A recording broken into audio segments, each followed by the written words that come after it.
number one safety in the country. What was it about Alabama? LSU Tigers, number one. Go Tigers. And the next 4 years, I'm going to Stanford University.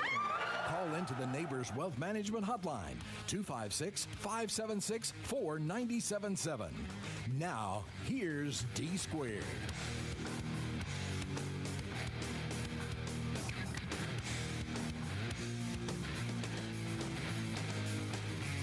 Tuesday edition of the Recruiting Blitz on Blitz Sports Radio. I am D Squared. Had some very interesting battles last night in the College World Series as we saw the LSU Tigers fall 3-2 to the Wake Forest Demon Deacons, and the Tennessee Vols get a huge win over as far as to survive and advance 6-4 over the Stanford Cardinal. Really nice job by Tennessee to get their first win since the days of Chris Burke in 2001. That was a really good ball club for Tennessee. They've,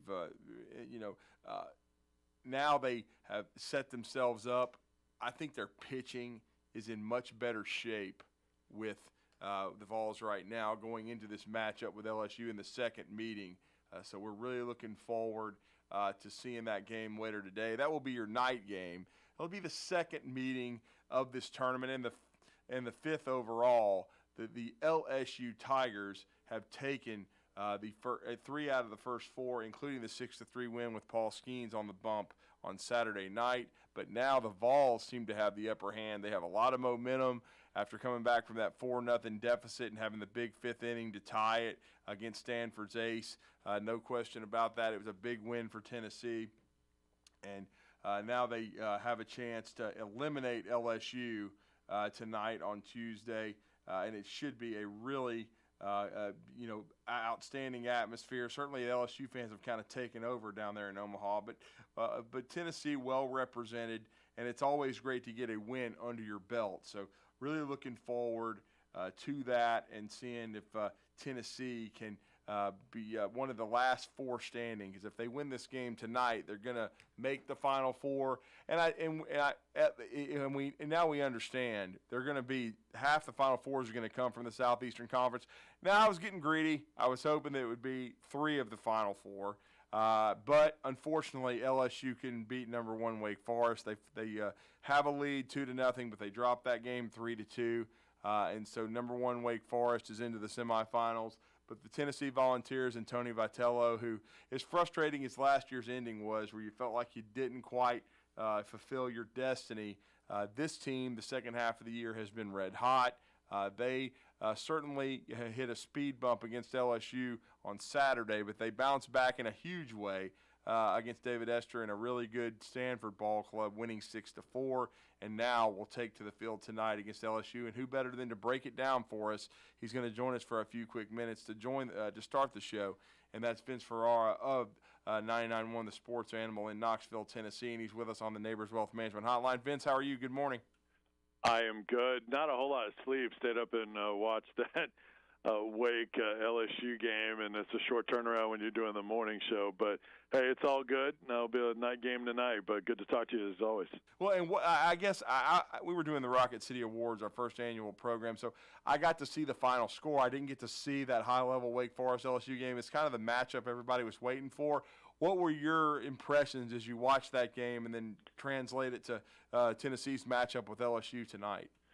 Well, LSU got the starting pitching they had hoped for from Ty Floyd. The problem is that once it left him, it left him in a hurry, and they couldn't get him out of there early enough. And so he went 5 innings and gave up a couple of runs, but it could have been worse for Wake. As Thatcher Hurd came in, and the 2 of the runs were credited to Ty Floyd, but Thatcher Hurd did a pretty good job overall in getting in limiting the damage and keeping a 2-2 game after Wake scored the 2 in the 6th, and looked like LSU was going to cruise. They just couldn't build on that 2-0 lead, and then Wake Forest, LSU had first and third with nobody out. I think it was in the 7th inning, and a great defensive play by the third baseman threw out a runner from third at home. And then right after that, a double play, and then LSU gets nothing out of first and third and nobody out. And then, of course, Wake Forest after that gets a run in the 8th. And then and Wake Forest, by the way, has a couple of players from Chattanooga.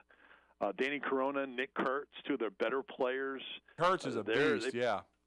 Yeah, they played at the Baylor school. So they've been clutch. They haven't been explosive offensively like Alabama saw and everybody else has seen this year, but got great starting pitching again, and everybody out of the pen was strong for Wake. So the Wake's showing their pitching depth, something that Tennessee has also been able to show. So what does that leave of LSU going into this game? They used their two best non-Paul Skeens arms in Ty Floyd and Thatcher Hurd for that ball game to try to win it.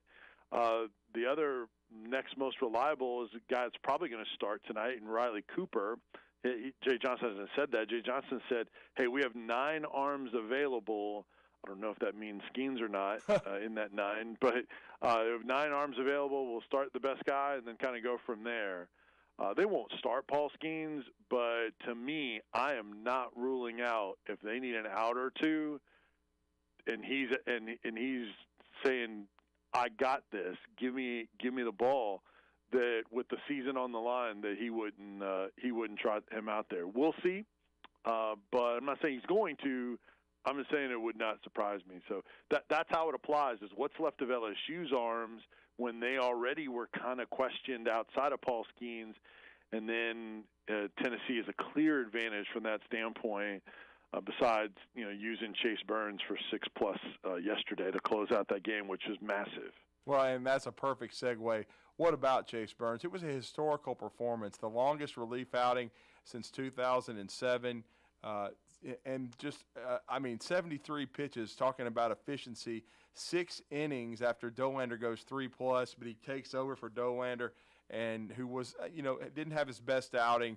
But, Chase Burns, wow. 9 strikeouts, no walks, 2 hits, only 20 batters faced, Vince. Yeah, first reliever to strike out 9 batters without a walk in the Men's College World Series since 1969. Wow.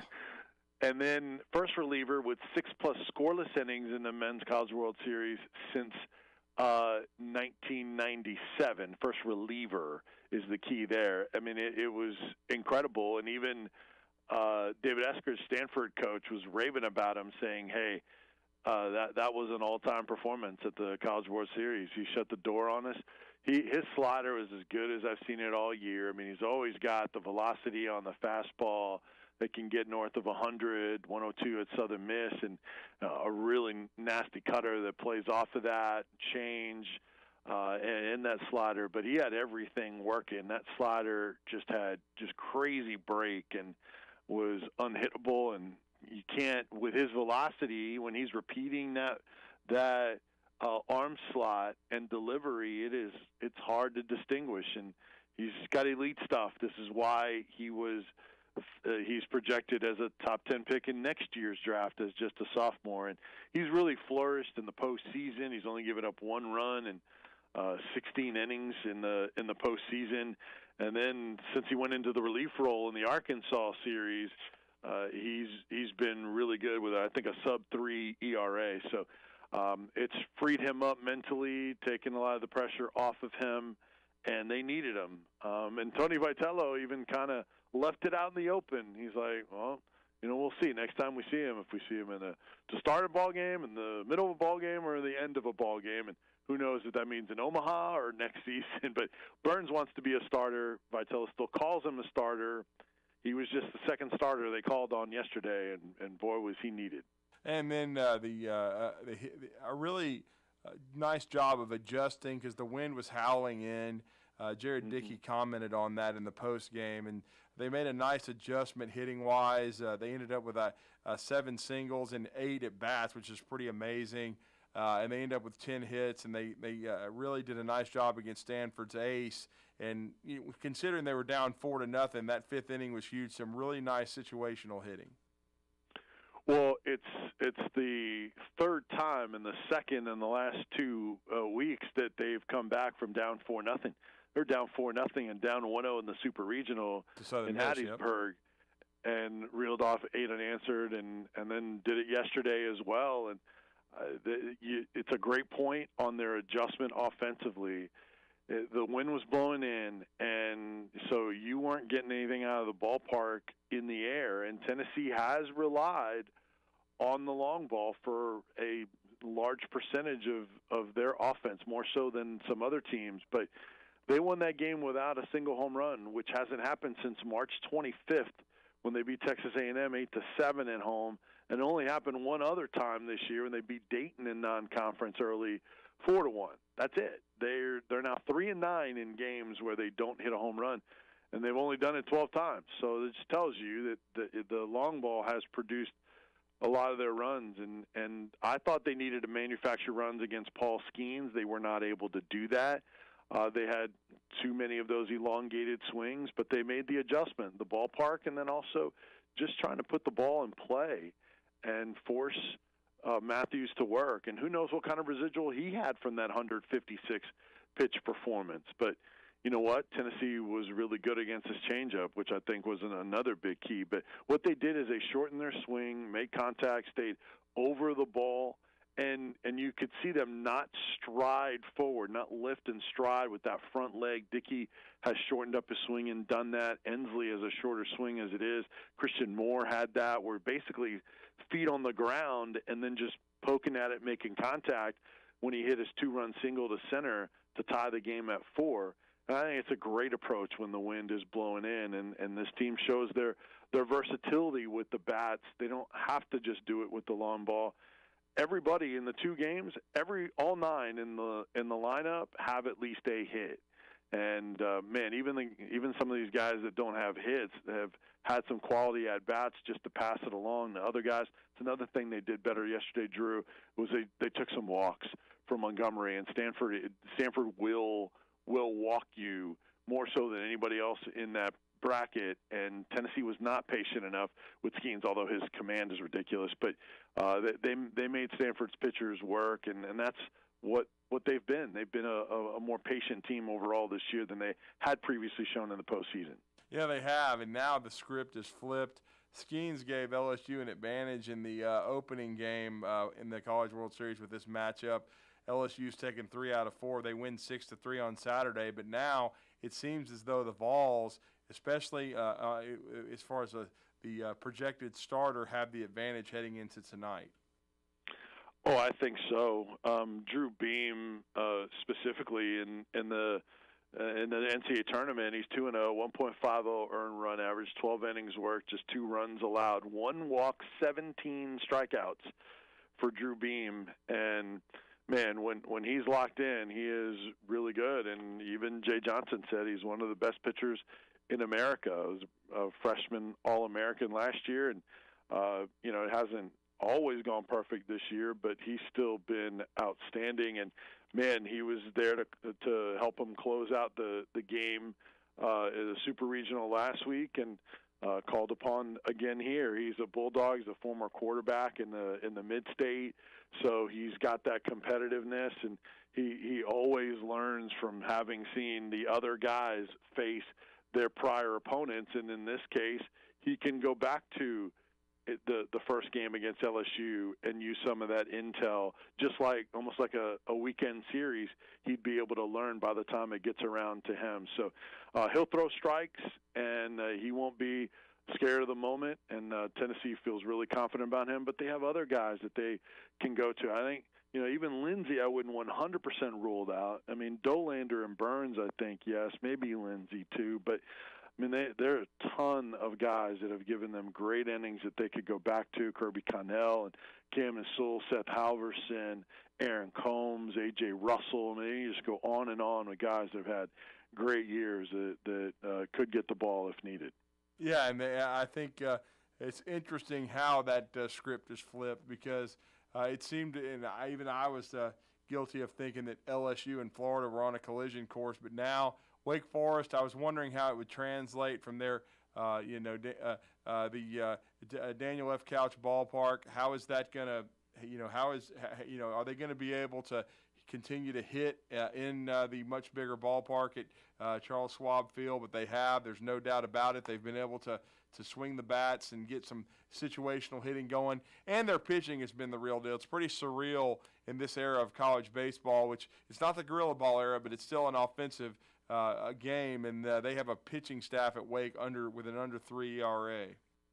Well, it's a different game in Omaha because there's never been more home runs hit in a college baseball season than this year, and it's not playing out that way. They haven't been relying. Now, early on, the first couple of games, the ball was leaving the yard a little bit more, but that's slowed down a touch. And when the wind's blowing in, it changes the ballpark altogether. So you have to be able to adjust. And to Wake's credit, they also have shown that they're not reliant on home runs, and they're one of the best home run hitting teams in the country too. So they haven't been explosive, but they've had key hits, and just like a lot of teams had comebacks late also. And then they've shown their pitching depth. And Jay Johnson said in the postgame too, we've gone up against the two teams that have the best pitching staff in the country, in Wake Forest and Tennessee, and both of them have depth, quality, and starters, and they've shown it.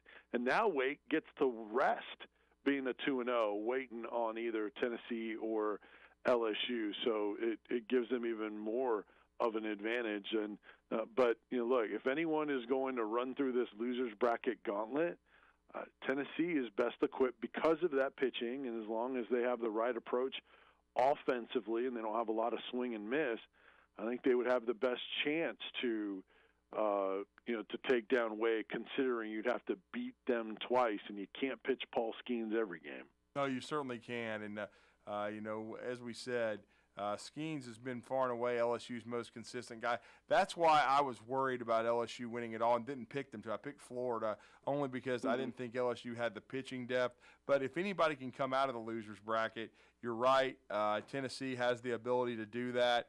The thing is, it's a delicate balance. You've got to win the game to survive, but right. Then you also want to have arms available because you're going to have to beat Wake Forest, who, as we said, they're not going to be playing at David F. Couch Ballpark. They're going to be playing here at Charles Schwab Field. But you want to have enough arms available to try to beat Wake twice. But it seems as though that Tony Vitello and Frank Anderson have been able to add depth to this staff. Is this staff, in your mind, even deeper than a year ago? I would say yes, and even though they haven't been on the front end, they haven't been as dominant as the weekend starters were that went all of last year. They had, made more changes in it. But I would say yes, because I think they have basically 5 SEC weekend starters. I mean, Chase Burns is, Seth Halverson is. I think A.J. Russell is a future weekend front end of the weekend star pitcher for them. So yeah, they have I think more arms available, more pitching depth than even last year. Even though the weekend guys were the talk and the ones that were drew a lot of the headlines, and they had some of the experience on the back end, like Redmond Walsh and some of those guys. But I think they have more options that they could go to. And look, some of the guys that pitched against LSU, they had a ton of guys that pitched on Saturday, but nobody went deep. Halverson had 31 pitches, but he can bounce back after 31 pitches in a couple of days. They've all been in relief roles, so they haven't exhausted pitching in any way. And maybe they do, looking ahead, maybe they do hold back Lindsey potentially to start against the Wake Forest, and that's a Saturday to Wednesday turnaround when he only threw 72 pitches on Saturday. So maybe if you're playing that game, you do it with one guy. But Tony Vitello has talked about, hey, we're just trying to win this game, and we'll figure the rest out. When you have a lot more options, it's easier to think about, hey, we'll figure out tomorrow. If they can get to Wake Forest, I mean, Chase Burns only threw 73 pitches. It's hard to believe. I mean, in a couple of days, he could definitely be a big factor, either starting or coming out of that pen as well. So Tennessee's set up for success, no question about it. It's going to be a big-time game tonight. I know you guys are going to have blowout coverage at the Sports Animal. Let everybody know how to follow you. Yeah, I appreciate it. At Vince Sports on Twitter, VINCE Sports, and then on our website, 991thesportsanimal.com, and you can hear John Wilkerson's call on the Vol Network from Omaha on our website as well. You can stream from there, the free WNML mobile app. And, you know, at some point, I guess once the baseball season is over, I can get back to blogging about this Tennessee football team, which, you know, had 7 in the Athlon All-SEC, and there's the schedule, and there's so many other things that I'm sure you and I will talk about soon. But we'll get to more of that content after baseball is over. But that's the number one story around here right now. Oh, no doubt. Great run for Tennessee. Best ball club they've had in over 20 years. And I paid total respect to last year, but this team making it to Omaha and now having a chance to get to that Final Four, huge opportunity this evening. Thanks, Vince. We always appreciate it. All right, Drew, always great to talk to you. Appreciate you. That's Vince Ferrara. We're going to go on a break. When we come back, we're going to have more thoughts about Tennessee, and we're going to hear from Tony Vitello, Jared Dickey, their best hitter, third-hole hitter who's had a first-team All-SEC season, and, of course, that epic performance from Chase Burns when we come back here on this Tuesday edition of the Recruiting Blitz on Blitz Sports Radio. I'm D Squared. Stay with us. Of not only Eagle Insulation, now he represents Eagle companies. Eagle through the years have added several companies to help individuals or builders through their construction renovation process. Eagle is known to represent quality, efficiency, and professionalism. Philip, I know you do insulation, but do you do masonry? We do. Do you do grading, erosion control, and dirt hauled off? We do. Do you do after paint, which includes shower doors, mirrors, shelving blinds, and bath hardware? Yes, we do, Wes. Do you do landscaping and irrigation? Yes, we do. So basically, Eagle can help you all along your process of building your house or doing renovations. So do you do plumbing? We do not, Wes, but we can find somebody to do it. Just give them time. They'll be there. Anyway, call Eagle Insulation at 256-755-1556. Eagle saves you time. Eagle saves you money. Call Eagle today. Thanks, Wes. The new favorite place for delicious Mexican food is Coralejos Mexican Grill in Huntsville. Check out their reviews on Facebook and you'll see what people are raving about. Enjoy drink specials all day, Monday through Thursday, like house margaritas for $3.99 and 12-ounce drafts for $2. Even vegan-friendly entrees on Monday starting at $5. Coralejos Mexican Grill, 1658 Old Monrovia Road in Huntsville. Follow them on Facebook and Instagram to stay updated on their specials. These days, saving time is important, and saving money is even more so. That's where Eagle Masonry and Insulation comes in. Over the years, Eagle has expanded their services to meet the needs of folks like you in our area. If your home needs updating or you have some projects that you just haven't gotten to, Eagle can help. They install shower doors, mirrors, shelving, blinds, bath hardware, and lots more. Call Eagle Masonry and Insulation today at 256-755-1556. Eagle saves you time, and Eagle saves you money. These days, saving time is important, and saving money is even more so. That's where Eagle Masonry and Insulation comes in. Over the years, Eagle has expanded their services to meet the needs of folks like you in our area. If you're ready to lower your utility bills, Eagle can insulate your home and help you save money with fiberglass, spray foam, and cellulose insulation, and can help you decide what's best for your project. Call Eagle Masonry and Insulation today at 256-755-1556. Eagle saves you time, and Eagle saves you money. AVIQ. Who is AVIQ? AVIQ is audiovisual the intelligent way, where we put our IQ to work for your AV needs. With more than 100 years combined experience in audio, video, and automation, our team of experts is dedicated to one thing, helping you discover technological solutions that make your home special. Once you experience a game or a movie on one of our state-of-the-art home theater systems, you may never leave the house again. AVIQ can build the entire system for you or provide the quality components if you're a do-it-yourself subwoofer. But AVIQ is more than just home theater and state-of-the-art sound systems. We offer a variety of control options for home technology. Energy efficiency, heightened security, and improved quality of life are all attainable through the automation of home systems. Intuitive and user-friendly control is our main priority in designing a system that meets your needs. Don't just take our word for it. You need to see it to believe it. Come visit us at our state-of-the-art showroom on University, just east of Jim and Nick's, across from AT&T, or visit aviqhsv.com. Big thanks to Vince Ferrara of Sports Radio WNML 99.1 The Sports Animal in Knoxville, Tennessee, as he gave us his thoughts on the big elimination victory.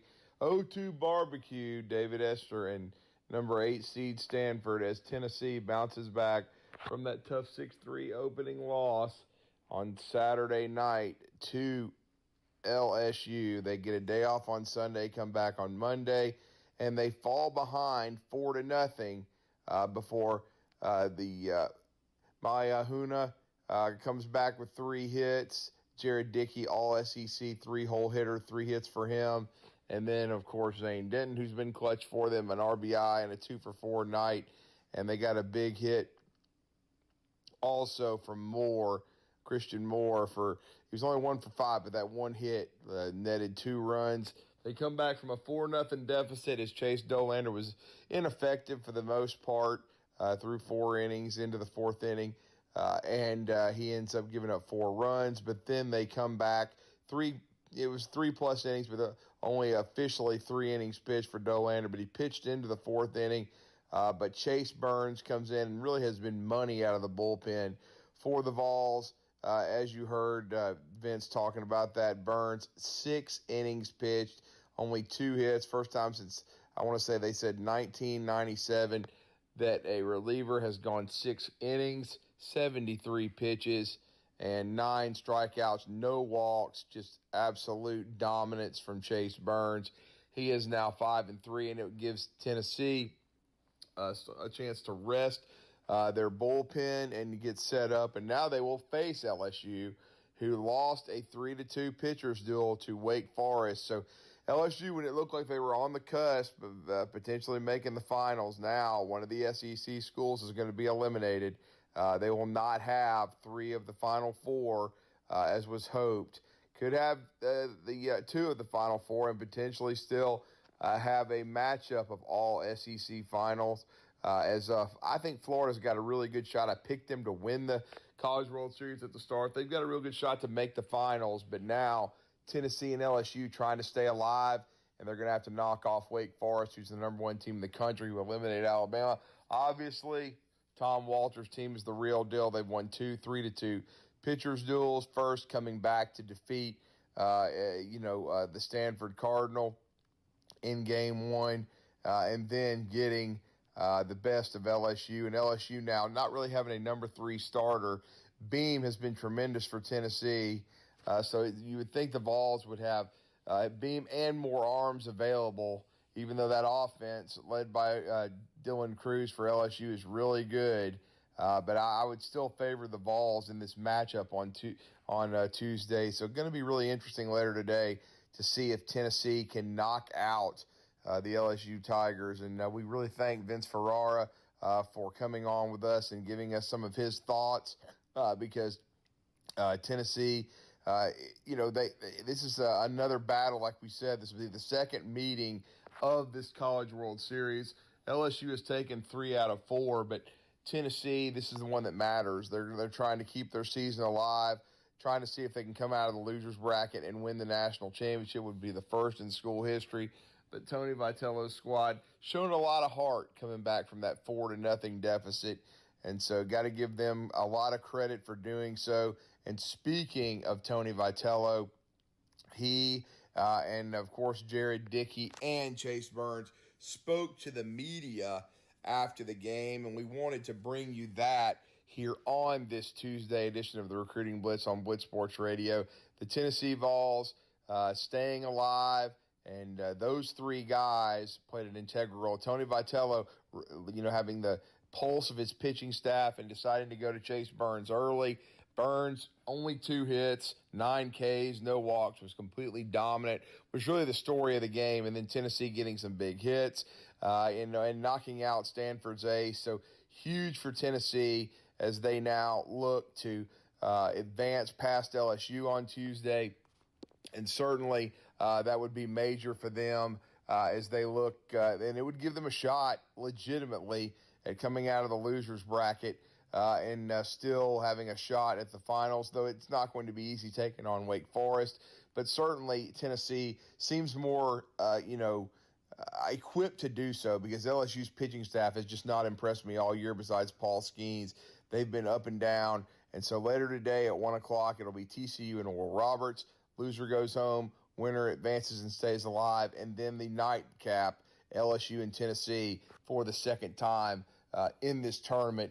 And, of course, the other one being Saturday night and now 2 days later on Tuesday night. So we're looking forward to that, no doubt. And now we're going to give you this outstanding press conference, courtesy those folks down in Omaha. We're going to bring you the comments of Tony Vitello, the head coach, Jared Dickey, the outstanding All-SEC hitter, one of the best hitters in the Southeastern Conference, and, of course, Chase Burns, who has turned in to bullpen ace in his new role for the Tennessee Vols. How you doing? Thank you. Appreciate you.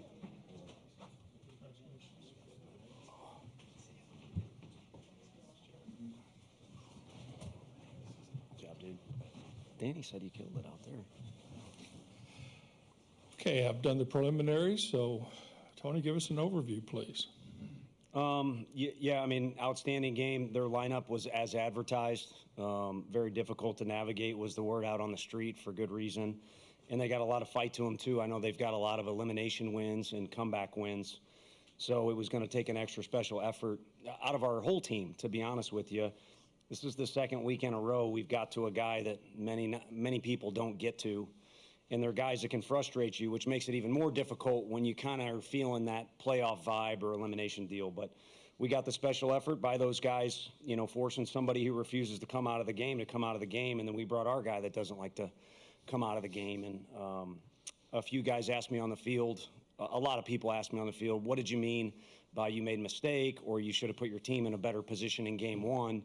And that was me just speaking out loud to you guys and being honest. I don't feel good about the guy to the left of me not being in a game that we have a chance to win. So maybe we can go to him in the ninth inning when we've cut it to 5-3, but then he can't go for as long as he did, or maybe doesn't even have an opportunity to come in that earlier in the game. So that's kind of what I was referring to. It's an interesting deal how the season has worked out, having a starter go to the bullpen for a reset and then lighting the world on fire out of the bullpen. So it's kind of the way we rolled with it, but the second time he's gone, up towards 100 pitches in the playoffs. And,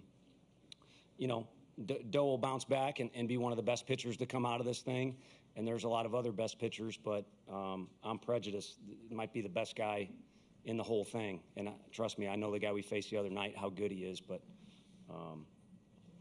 that's why it was nice to be in our dugout today, I guess, in conclusion. Okay, let's open it up for questions for the student athletes first, and we'll start back here. We got Claire and Haley today. Matt Tallery from World Baseball Network. Chase, how did it feel to just maintain your composure with your mechanics on the mound, finishing off with 6 innings, 73 pitches, 20 batters faced, no walks, striking out 9 batters, let alone containing the run tempo with not having the Stanford offense get into scoring position the rest of the way? Yeah, that offense is really talented. So, me coming in there, me and Coach A had a game plan going into it and just following that game plan and sticking to it 100%. Okay, right here. Jack Foster, Rocket Top Insider. Jared, just what do you think allowed you guys to have more success in the 5th inning offensively? I think we were just putting together quality at-bats. The guy's obviously a really good pitcher. He's done really good things this year, so credit to him for that. But I think we just started to calm down a little bit and realized that we're never out of the fight. And I think we just started coming together as a team like we always do later in the games. Okay, next question. Yeah. Matt? Matty Marinas, White and Blue Review for Chase. When you came in that game, obviously felt like a lot of momentum was in Stanford's dugout, and they had a situation they could have put together. What was going through your mind as you approached that first hitter and settled in? Yeah, coming out the bullpen, I got one thing in mind, is just do your job. No fight's too big for us, and I'm just going to go out there and do my job and hope for the best. Okay. Back over here. Yeah, Chase, Gentry SS, Tennessee. And what do you think it is about this role that suited you so well? That's hard to say, man. There's a lot that goes into it. I love energy. So, coming in this game, I had a lot of energy. Balled it up. I knew how to go a little bit longer today. So, it's a different role, but I'm happy being it. I think really regardless of what inning he or other guys were throwing in, it was a crazy beginning to the season. And the whole group needed to find our way, but we also kind of needed a reset. And whether it's individually or as a team, Jared mentioned it, just kind of coming together and finding a way to be the best version of ourselves, because we were fighting so many extra battles at the beginning of the year. And now we're just fighting the game and the opponent, which if you're in this place, it's hard enough as is, so there's no reason to fight extra battles. Okay, back here. Jared, I know he's sitting right next to you, but if you could put your thoughts on Chase's outing into words. Yeah, I said it last year whenever we were playing at Ole Miss. We're really lucky to have this guy on our team. Super special guy, really hard worker, even better guy off the field. So it's just extremely special to have a guy like this in our program, and he does really good things for us. And it just shows you today that if you put your mind to something, you can do whatever you want to do. So credit to him for a great outing. Get right here up front. Wes Rucker, 24/7. For Jared, with that wind at times, it looked like it might have taken 2 swings to get the ball out of the yard today. I saw that early on with the sac flies and everything. Did y'all make any adjustments, to sort of hit more line drives, or was it just happened? Yeah, I think it was during that 5th inning whenever we were rallying. You were hearing V scream from the dugout, hands out on top, and whenever he says that, it's usually just trying to get hands out on top, obviously, and just hit line drives. So, yeah, because we knew that if we hit the ball in the air, it wasn't going to really do anything. There's probably 1 or 2 guys on our team that could get it out of there today. We tend to dumb it down around our place a little bit. Yeah. Matt? Yeah, this is for Chase again. Matt Towery from World Baseball Network. You guys are second in the country with earned run average, but let alone what lies ahead for you guys the next few days. There's still the Floridas, the LSUs are still in the mix, familiar opponents, let alone in conference. What's it like to just go out there and now you guys are going to compete still for a national title? Man, I don't know. Yeah.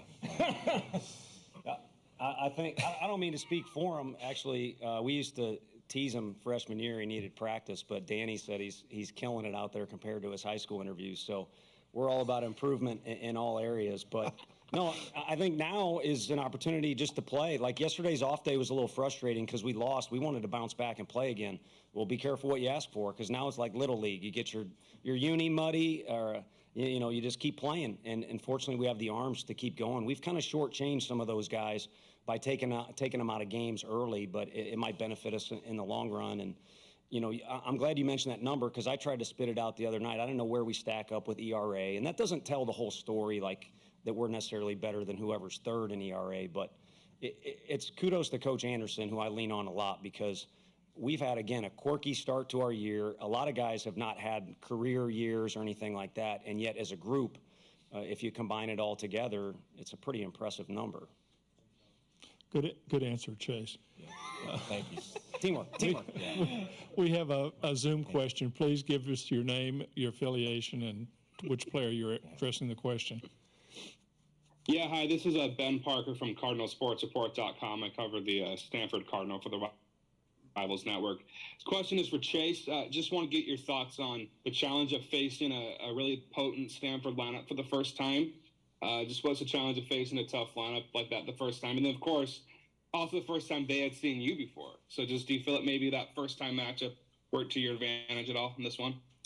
Yeah, definitely. I don't know if they have a pitcher, in their conference. It's kind of like me. They were putting really good swings on my fastball. and slider too. So I used all my pitches today, you know, to get ahead in the count and do the job. So. Okay, this will be our last question for the players. Jack Foster, Rocket Top Insider. Jared, you guys have had a lot of comeback wins, especially in the postseason. What can you say about the perseverance and fight in this team improving over the course of the season? Yeah, it's super special. And like I said earlier, we just know we're never out of the fight. Got a really special group of guys that have been through a lot this year. And we kind of huddled together before the game and told each other, like, let's not let today be our last day. And I think everybody kind of just took that and ran with it. Just coming together at the right time. And it's super special what we've done. Men, thank you. We'll see you tomorrow. You're super special, Jared. Chase, if you want to stay and answer for him now. You want to? Yeah.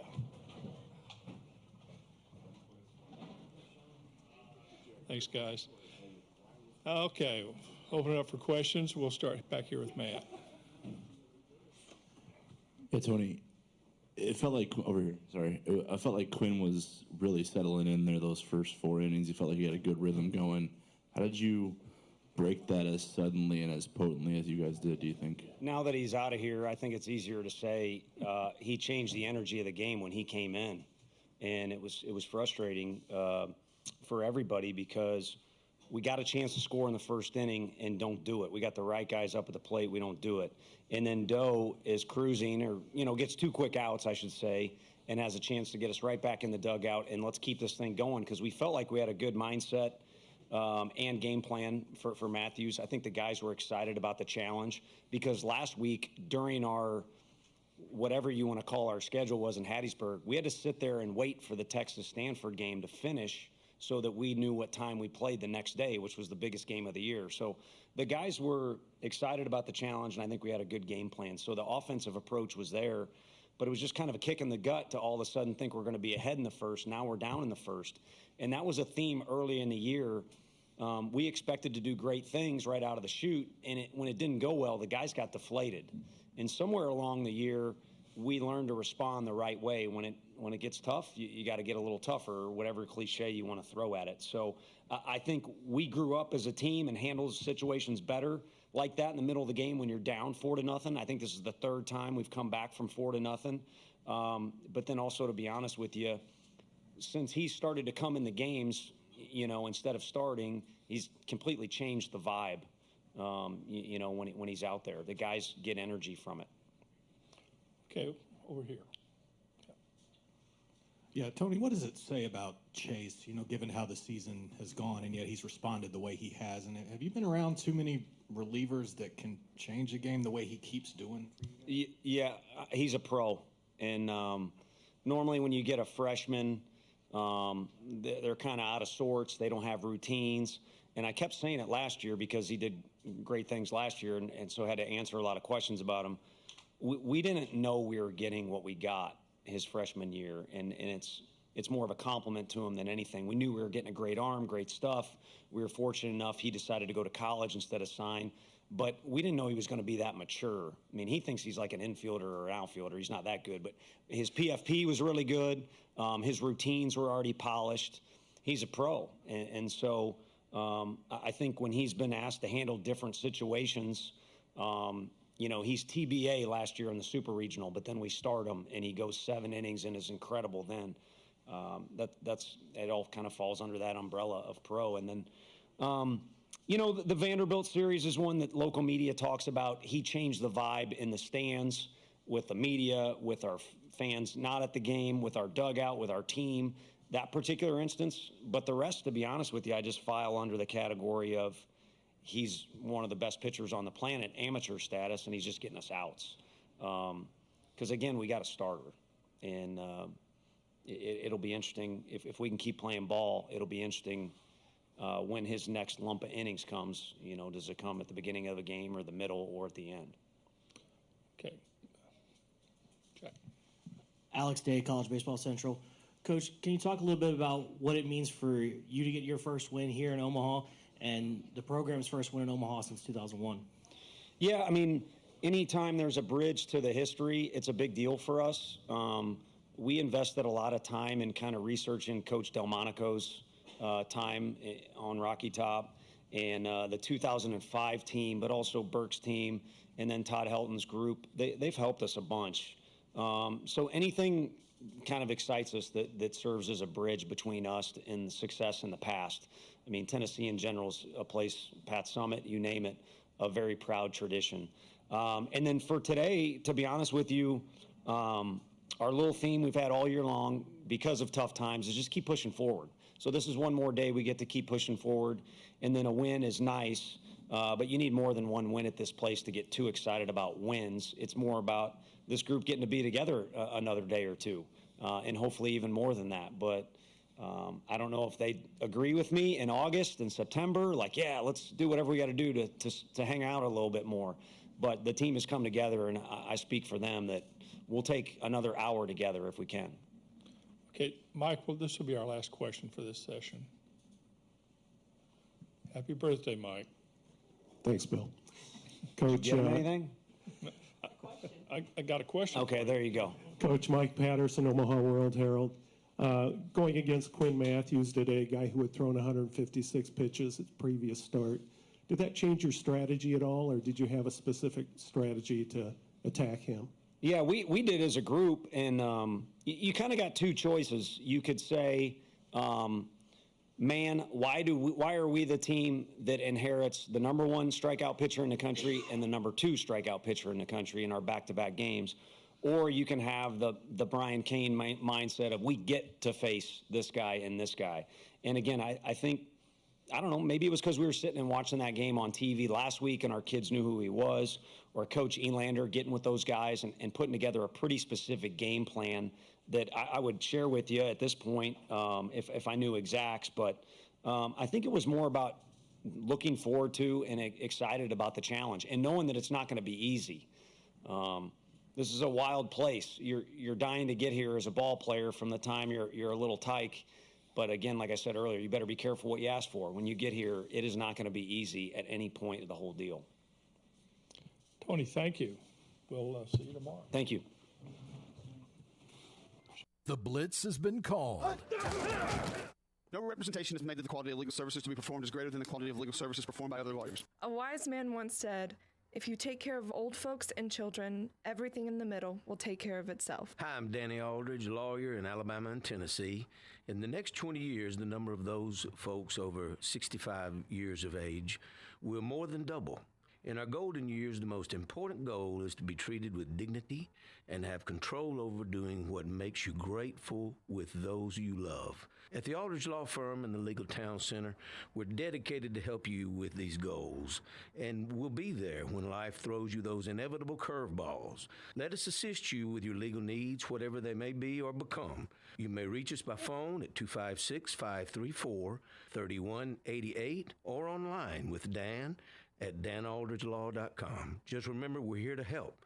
Whether it's personal injury, wrongful death, fraud and cheat, or estate planning made complete, we're here to help. With us today, Dr. Tracy Lowry of Best Vein Care of Huntsville. When we evaluate a patient and they indeed have significant venous disease, most third-party payers, private insurance, Medicare, require us to treat every patient conservatively at least 90 days. Conservative treatment includes increasing ambulation, elevation of the legs, and the wearing of compression stockings. It's very common for folks to come see us in March or April wanting to have their veins fixed before they go into swimsuits starting in June.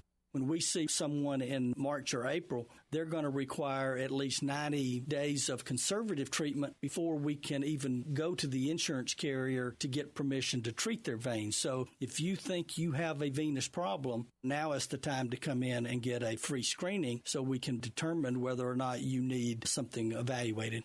If you have a vein problem or you think you may have a vein problem, now's the time to contact us at bestveincarehuntsville.com. Are you looking for that right heating and air company to keep those winter blues away? Look no further than Talent Heating and Air. Thomas with us this morning. Thomas, locally owned, no better way to go. That's right. We're based in Huntsville, so you know you're going to get timely service. Normally we can get to you within that day that you called. And that number is? It is 256-503-4490. And you have special treats for our 97.7 ESPN The Zone listeners. That's right. For all the listeners that mention this ad, they can get $1,000 off a unit replacement if they call in by the end of the year. And that number again to call? 256-503-4490. Thomas, we've given them the phone number to call, but you guys also have a website as well. Let our listeners know the website to find Talent Heating and Air. Yeah, that website is talenthvac.com. You can schedule on that website, and we can get out to your house that same day a lot of times. All right, one more time for our listeners. It's $1,000 off. $1,000 off to the end of the year on 15 SEER and above units. All right, it's Talent Heating and Air, locally owned right here in Huntsville. Give them a call today. These days, saving time is important, and saving money is even more so. That's where Eagle Masonry and Insulation comes in. Over the years, Eagle has expanded their services to meet the needs of folks like you in our area. Taking care of your property yourself can be a real headache. Eagle can handle it for you. They offer full landscaping services, irrigation, mowing, bush hog, and can install plants and trees, sod, and even landscape borders. Call Eagle Masonry and Insulation today at 256-755-1556. Eagle saves you time, and Eagle saves you money. And welcome back, everyone, as we are winding down this Tuesday edition of the Recruiting Blitz on Blitz Sports Radio. I am D Squared. Wanted to give a quick shout out to, once again, to the Huntsville Sports Commission and Woody Anderson Ford for our Rocket City sports extravaganza last night. It was the Rocket City Award Show presented by Woody Anderson Ford, our title sponsor, and the Huntsville Sports Commission, Mark Russell and those guys. It was just a great night. We had a chance to honor a lot of great student athletes and coaches. It was our first time event, when I started in this business over 8 years ago, and we started talking ball. That's kind of what I wanted to do. I wanted to be the newspaper, as Ronnie Stapler has said, on our shows before. And because the media business has changed so much, now that we've been able to do that, we're very excited to be basically the newspaper for everyone and honor these folks. I mean, the Huntsville Times did such a great job back in the day when newspapers were strong. We feel like we've taken that baton, and I want to congratulate Wes Neighbors, Steve Moulton, Scott Tyson, certainly. John Abraham, my producer, Bandy, Bailey Lowry, he did a great job. Chad Gwathney, all of our staff was amazing. Merrill Bowles, everybody that organized it. It was a great night and a great event, and we really look forward to continuing to build it. But I just wanted to pay homage to that here as we are wrapping up the Recruiting Blitz here. And big thanks to Vince Ferrara, who joined us the first part of the hour to talk Vol baseball. We just heard from Tony Vitello, Jared Dickey, and Chase Burns, and now we're going to wind up the show. But don't forget, please patronize our sponsor, Alumni Hall, and alumnihall.com. Alumni Hall, of course, for many years was at the Bridge Street Town Center, just down from the Apple Store. They have now moved next to Belk temporarily, and they will move very soon in early August to their new location. Will be the biggest square footage yet over next to the Buckle. And at the Bridge Street Town Center, it will include Tennessee. They will expand from Alabama, Auburn to also carrying Tennessee. But go see Andy and the group. They're great people over there. They were hiring, so you might still be able to find that summer job. But again, if you need your Alabama and Auburn gear, we've had Mother's Day and Father's Day, but still a lot of birthdays out there, graduation presents from college and high school. Go get your gear for Alabama and Auburn as the football season is just right around the corner. And very soon you'll be able to take care of Tennessee as well. And if you need gear from another school, please go to alumnihall.com. They have a network of sites, and they do a great job, and they can fill all your needs. Again, they have a very affordable shipping program where if you order from them online, if you order $100 worth and you're part of their email list, it's free. And if not, and certainly it's very affordable. They have $10 UPS shipping and $6 economy shipping. It will get you in just a matter of a few days, and they do a great job with that. Also, they have their Hall Pass Rewards program when you do sign up. And for every $150, they give you 10 free bucks, and you can stack those. And it's outstanding. And then if you're part of their email list, they'll send you certainly promotions. They have flash sales, and they just do a great job at Alumni Hall, and we wouldn't be here without them. And don't forget, as we said, one of the masters behind the curtain last night, was, of course, Captain Cool John Abraham. He and the bandyman Bailey Lowry, who was one of our presenters last night at the Rocket City Awards, they will have their afternoon blitz later today from 2 to 4 p.m. So be sure to check that out. They do an amazing job talking sports every day. And we'll be back with you tomorrow with more sports talk here on the Recruiting Blitz with D Squared. We appreciate everybody for continuing to support us. We've been going strong with this streaming channel since late July, and we're approaching a year. And we really enjoy bringing you the latest sports talk. And again, Vince Ferrara has been very good to us. Big thanks to him once again for joining us to talk some Vols. And of course, you heard from some of the participants in that 6-4 come from behind win. The Vols down 4-0, and then have that big 4-run fifth to tie it. And then they come back and get the lead in the 7th inning, and they go on to win 6-4. What a comeback over David Esther and a very good Stanford team that was the 8th national seed. But Stanford goes home 0-2 barbecue, and Tennessee lives to continue to fight. 3 SEC teams still alive, but after tonight, it'll only be 2 as the Gators are waiting on their opponent on Wednesday. But Tennessee and LSU will fight it out tonight in a loser leave town game. We've already seen LSU knock off Tennessee 6-3, but Paul Skeens has already used a lot of his arsenal up. He will not, of course, pitch tonight. He would pitch again in this series, but probably in the championship series or maybe by Friday. But you won't see Paul Skeens anytime soon. So this LSU pitching staff that's really, I think, struggled most of the year and been their weakest link is going to have to pick it up tonight. Tennessee with Beam seems to be in a better spot, so we will see. Also has some other bullpen arms that should be available. So can this LSU offense, led by the potential number 1 pick, Dylan Cruz, and Tommy White, and these guys, can they pick it up, and can they get to this Tennessee bullpen and score some runs for LSU? They certainly did in Game 1. They're going to have to do it in Game 2. Should be a really, really interesting matchup. No doubt about it, but should be some great stuff in Omaha. As we said, TCU and Oral Roberts will take to the Diamond in the 1 o'clock game, and that will be a elimination game. And then at 6, a little after 6 tonight, hopefully good weather will be in Omaha once again, and it will be Tennessee and LSU. But we wanted to wrap up the show. We're going to be heading over to the big Red Summer Jam, the annual event today. Huntsville High hosting some summer basketball, so we're really looking forward to that and seeing some great action.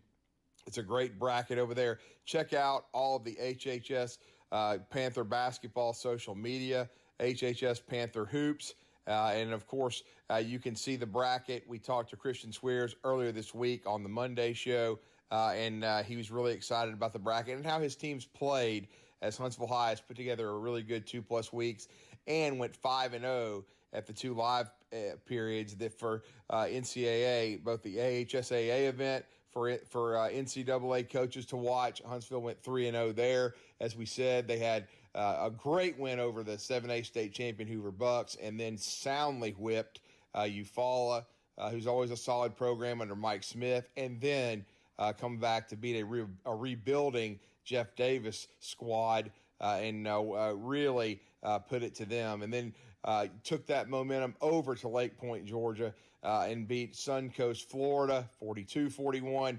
And then, as we said, Quality Education Academy out of North Carolina, the Crimson Panthers defeat 68-61. And we'll see if they can win the Big Red Summer Jam. They've never won this event before, but it's a quality one every summer, and they will be playing in just a little bit against JP2 to start it off. It's a great bracket, so if you want to see some basketball all day today, some quality hoops over at Huntsville High, come check out the Big Red Summer Jam, and you can watch the varsity bracket, even the JV and the freshmen. It'll be basketball all day, and we look forward to being a part of that. Well, I hope everyone's enjoyed this Tuesday edition of the Recruiting Blitz on Blitz Sports Radio. I'm D Squared. Everybody have a great rest of your Tuesday, and we'll talk to you on Wednesday at 9 a.m., everyone. Have a great day. Here's Bobby White from Woody Anderson Ford on their service department. President's Award winner 2 years in a row. That's only given to the top 10% of Ford dealers in customer satisfaction. So we're very proud of the service department. And our body shop. If you happen to get into an accident, which not a lot of people just want to go down and see a body shop, but if you get into an accident, award-winning body shop. We have state-of-the-art paint booths back there. They're waterborne paints that we use, friendly for the environment. We've got our production system, the way things are in and out. We have the fastest cycle rate in town of getting your vehicle in, getting your vehicle out, and assured that it's fixed right. We take pictures before it's wrecked, and not only after, but we take it as we're putting the parts on. All done to above industry standards. So I'm proud of our body shop, too. Don't forget our parts department. So if you don't happen to need parts, performance parts, or just parts if you're a weekend mechanic. Woody Anderson Ford, located at the corner of Jordan and Sparkman, as well as Hughes Road and Madison. You can also check out the great deals at WoodyAndersonFord.com. TOC Sports has been there for you. Now, you're probably asking yourself, what does that mean? It means for more than 20 years, Alabama's largest orthopedic group has been there providing coverage and care to more schools and student athletes in the Tennessee Valley than any other group. It means whether you are the star football player, the all-region volleyball ace, or someone who hurt their knee in a weekend pickup basketball game, TOC Sports physicians are proud to have the opportunity to care for all your orthopedic needs. It means for parents, coaches, athletes, desk jockeys, or even weekend warriors, TOC Sports physicians continue to meet and exceed the orthopedic and sports medicine needs of our community. But most importantly, during these challenging times, we're here for you now and will continue to be here. So as long as there are players on the field, games to be played, and contests to be won, the orthopedic specialists from TOC Sports will be ready to help. We don't know what the future holds, but you can count on the TOC Sports team to stay committed to you so you can stay in the game. Call 256-539-2728 today and ask to see a TOC Sports physician. Check them out online, also Facebook, Twitter, and Instagram. This hour of The Blitz is brought to you by Fleming Roofing and Restoration. Online at FlemingHSV.com. Barring injury, I don't suspect, have any idea that he would take the starting job from Will Rogers, but there's a way for him to contribute at Mississippi State, and I mean to be impactful. So we talked about, and one of those ways is as taking snaps as quarterback. But we talked about that a little bit yesterday. I was like, Dan, get Matt Wyatt on. So Matt Wyatt's going to be on today. Of course, he does color on the radio broadcast. And he used to play quarterback there himself, so we'll talk Matt Wyatt in hour 2. And then, of course, Connor O'Gara, Saturday Down South. So much going on. We're about 3 weeks or so, 4 weeks. Had all convening in Nashville for SEC Media Days. And so just want to cover some of the flyover topics with Connor as we are out. I said one SEC head coach, boy, I wish he could watch a video of himself by about 10 years ago, because Nick Saban used to be a lot more fun. And I got to be honest, that's a very active thing. He's a lot more fun. That means like we're all doing something together. He was a lot more fun to be around, because there are times that somebody is unfun and you can just busy yourself and you don't have to interact with them. Nick Saban ain't fun to be around anymore. And we're on in Tuscaloosa, and I'm sure he has the app and listens every day anyway. He's got us saved or favorited or whatever you followed. But he's not fun to be around anymore. If you did not see his latest comments, I'm going to call them comments, his latest rant, his latest gripe, his latest complaint. Nick Saban is irked by his team being left out of the 2022 college football playoffs. It's June of 2023. He's complaining now about being left out of the playoffs 6.5 months ago. If you have not seen his comments, and we played some of his comments yesterday, he was talking to Joel Klatt. And he said, quote, all we do is take the teams that win the most games at the end of the year, put them in the playoffs. But do you really get the best teams? What's he on to?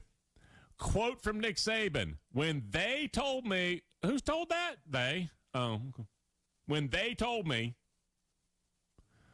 that we would be favored against 3 out of 4 teams that got in the playoffs, I'm like, why aren't we in the playoffs then? Well, you weren't in playoffs because you lost 2 regular season games for the first time since 2019.